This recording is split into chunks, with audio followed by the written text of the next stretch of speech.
જાલો Surat Adajan ST બસમાં અકસ્માત થયો. ડ્રાઈવરની સતર્કતાથી 45 થી 50 મુસાફરોનો બચાવ.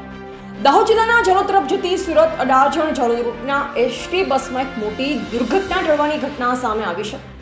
મળતી માહિતી મુજબ બસમાં અંદાજે 45 થી 50 જેટલા મુસાફરો સફર કરી રહ્યા હતા. બસ દુધિયા ઘાટથી લીંબડી માર્ગે જાલો તરફ જઈ રહી હતી ત્યારે અચાનક પરિસ્થિતિ સર્જાતા ડ્રાઈવરે અત્યંત સમજદારીને કાળજી દાખવી બસને રોડની સાઈડમાં ઉતારી દીધી હતી. ડ્રાઈવરના સમયોચિત નિર્ણયના કારણે મોટી દુર્ઘટના ટળીને તમામ મુસાફરોનો જીવ બચ્યો હતો.